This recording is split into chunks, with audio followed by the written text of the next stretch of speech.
How can I look the best? How can I stand out? How can I be different than other people? So if you're not looking good, then you can't snowboard good type shit.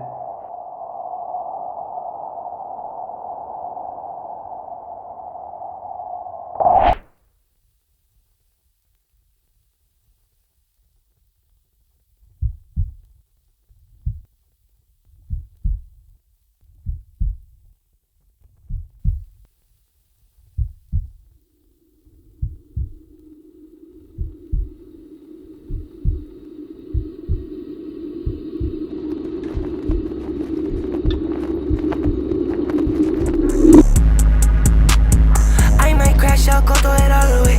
Shawty is toxic, yeah. I might say some shit I don't wanna say. I might say some shit I should not say. Oh my god. I bet the motherfucking Glock in the party. I don't wanna talk, no, I don't wanna play. I lost my mind.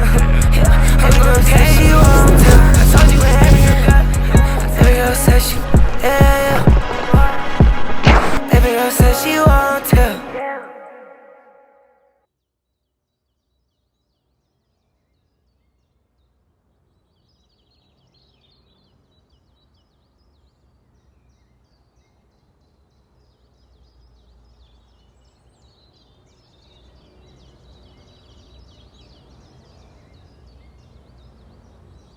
Oh, bro, what the fuck? Buffalo!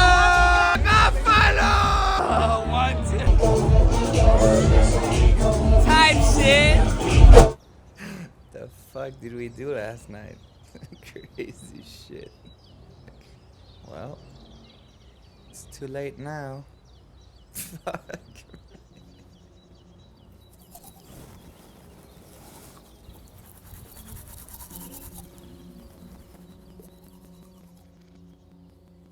So I guess the main reason why I started doing my own brand was because I couldn't find anything that I liked on the snowboard market at that time. So I was like, ah, fuck, maybe I'll have to do it myself, I guess.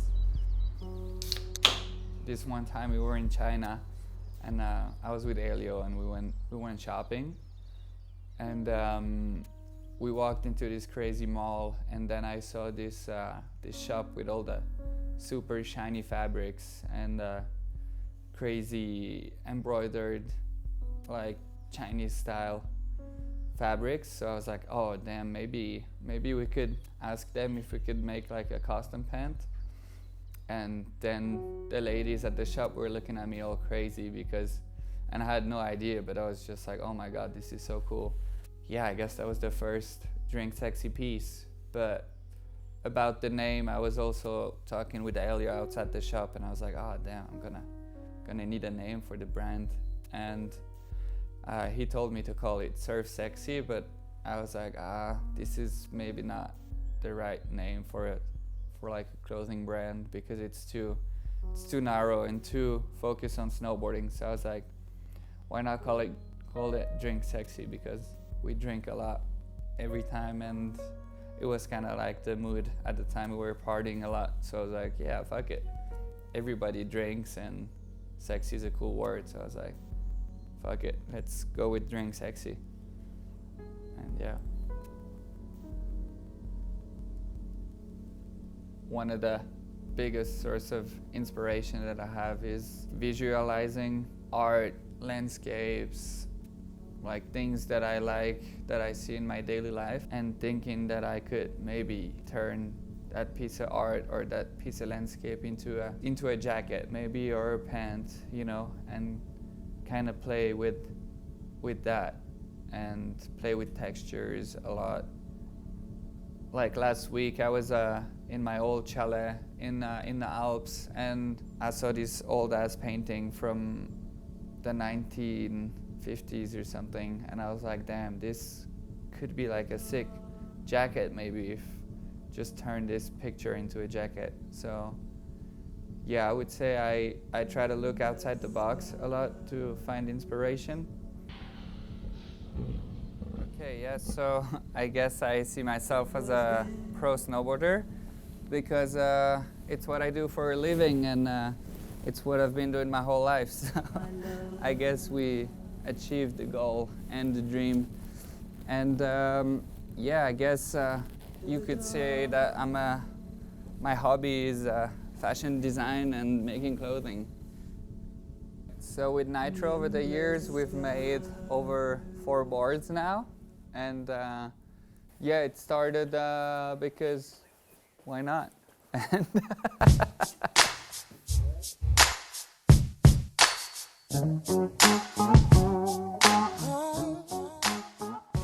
yeah, so the biggest challenges I would say, starting with zero knowledge, probably like how to make the best fucking clothing as possible, you know, because I've never learned how to sew, never learned how to design, never learned how to use Photoshop or Illustrator.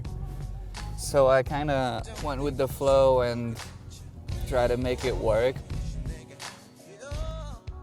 The dream collab would be to do a threesome with LV and Supreme, I guess. That would be fucking crazy. DS LV Supreme, you already know. Dang.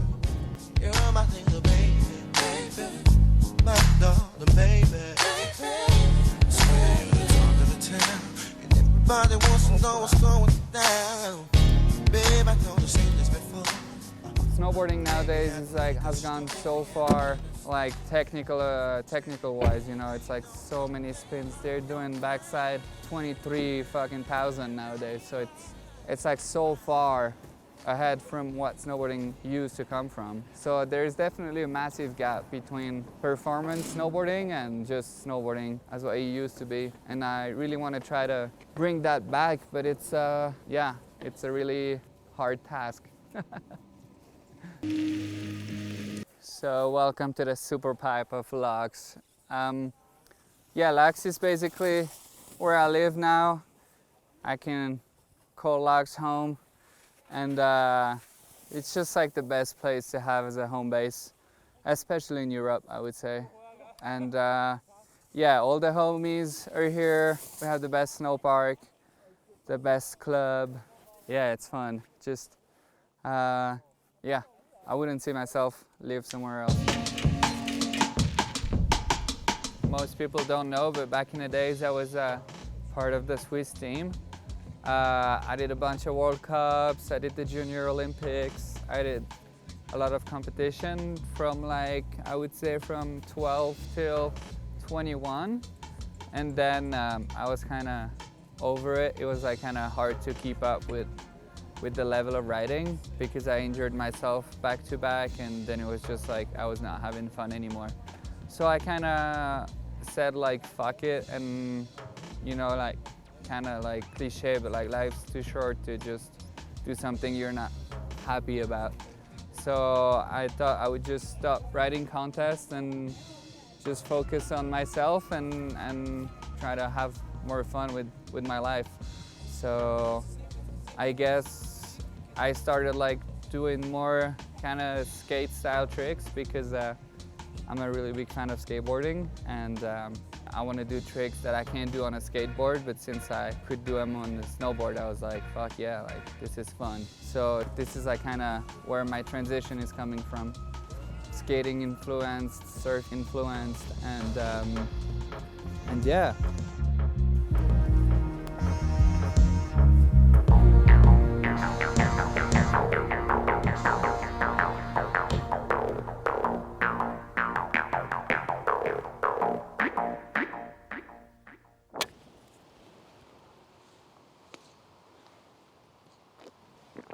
Oh yeah, bro. Out here on the golf course, sipping on the good El Tony juice. You already know. It's been like, what, 5-6 years? Nobody knew what El Tony was, and now it's just super famous good juice. So yeah, stoked to be working with them for such a long time already. Okay, let's see if the juice works. Type shit.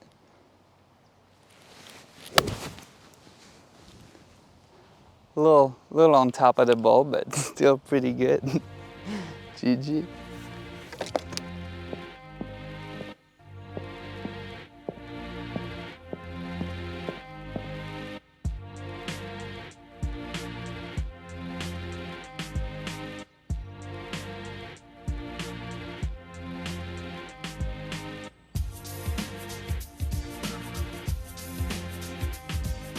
So for the future of Drink Sexy and myself, it's hard to say, bro. The future is bright.